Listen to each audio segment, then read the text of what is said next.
Selamat siang, Bu. Selamat siang juga. Terima kasih, Bu. Sebelumnya kita perkenalan dulu. Perkenalkan, nama Ibu Rahma. Pekerjaan Ibu adalah guru BK. Kalau boleh tahu, ini dengan saudara siapa ya? Nama saya April, Bu. Oh, April. April tadi habis dari mana? Dari kelas, Bu. April kelas berapa? Saya kelas 9C, Bu. Wah, sebentar lagi mau lulus SMP ya? Iya, Bu. Setelah lulus nanti mau melanjutkan ke mana, April? SMK atau SMA? Sepertinya saya akan melanjutkan ke SMA, Bu. Oh iya. Tadi sebelum ke sini, apakah April sudah sarapan? Sudah, Bu. Baik, April apakah sebelumnya sudah melakukan konseling seperti sekarang ini? Belum, Bu. Baik. Ibu akan menjelaskan sedikit. Konseling itu adalah suatu proses pemberian bantuan yang dilakukan oleh seorang ahli yang disebut konselor kepada seorang yang sedang mengalami masalah yang disebut klien, yang dimana bermaksud untuk mencapai suatu keputusan yang positif dari masalah klien yang sedang dihadapi. Apakah April sudah paham dengan penjelasan Ibu? Sudah, Bu. Jadi kalau boleh Ibu tahu apa permasalahan yang memberatkan pikiran April saat ini?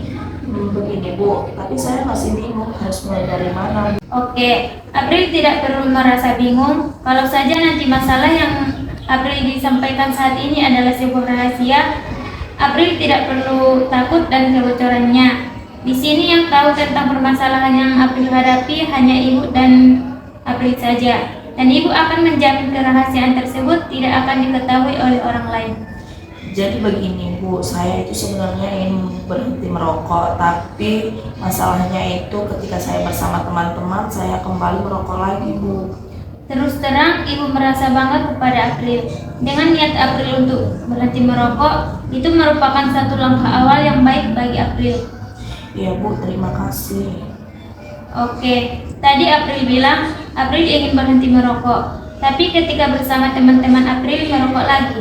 Bisakah April ceritakan lebih lanjut? Ya, Bu, jadi begitulah masalahnya. Ketika bersama teman-teman, saya terkadang merasa tidak enak karena mungkin alasan kebersamaan. Jadi saya merokok lagi, Bu. April mengatakan kalau bersama teman-teman April merasa tidak enak karena alasan kebersamaan. Karena itu April merokok lagi. Iya, Bu, jadi begitulah, Bu.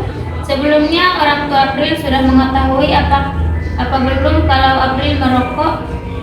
Sudah mengetahui, Bu. Orang tua saya sudah capek menasihati saya. 1 bulan yang lalu saya sudah terkena dampak dari rokok itu. Saya jatuh sakit dan harus dirawat karena asma saya kambuh dan dokter bilang paru-paru saya sudah rusak.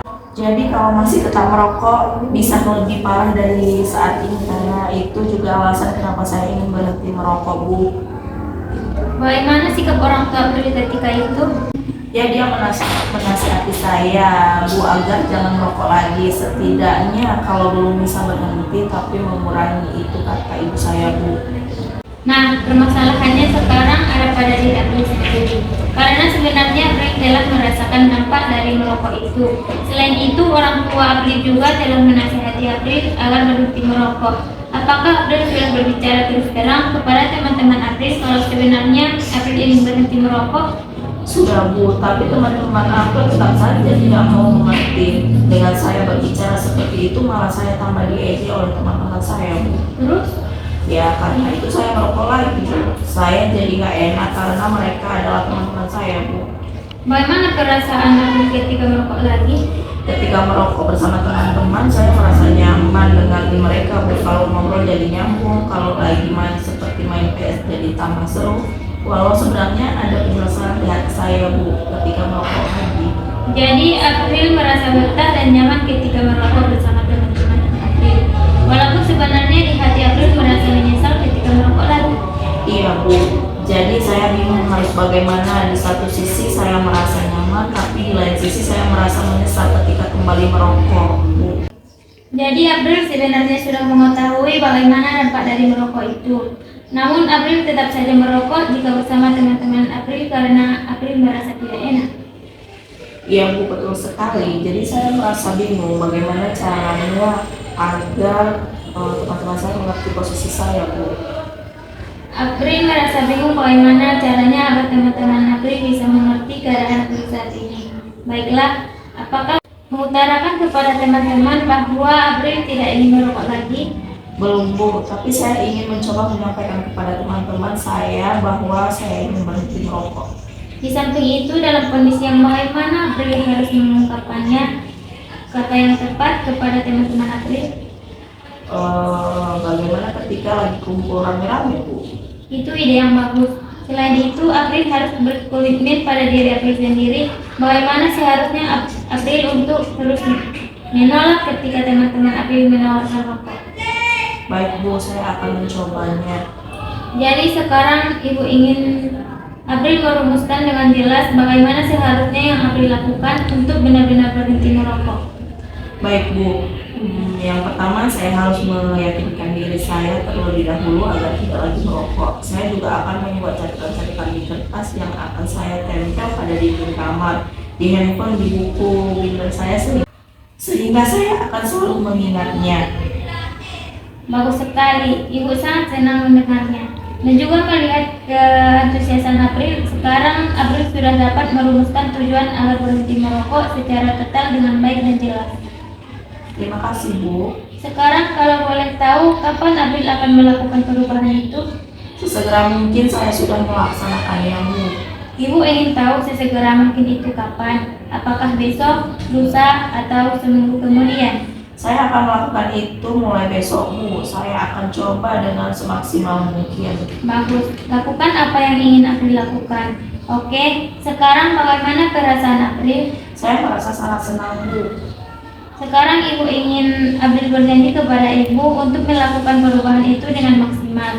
Ibu juga akan mengamati perubahan April dalam waktu seminggu ke depan. Iya, Bu. Bisakah kita atur lagi pertemuan di hari dan jam yang sama seminggu depan untuk menceritakan bagaimana pengalaman April dalam waktu seminggu pertama sampai nanti April benar-benar berubah secara permanen? Iya, Bu. Bisa saya berjanji untuk melakukan perubahan itu secara maksimal. Mungkin saya akan berusaha, Bu. Bagus, April. Ibu yakin April pasti bisa melakukannya. Baiklah, untuk pertemuan kali ini kita akhiri sampai di sini dulu. Sampai berjumpa lagi minggu depan. Selamat siang. Selamat siang juga, Bu. Terima kasih sudah mau mendengarkan permasalahan yang aku hadapi dan terima kasih atas bantuan yang sudah diberikan. April pamit dulu.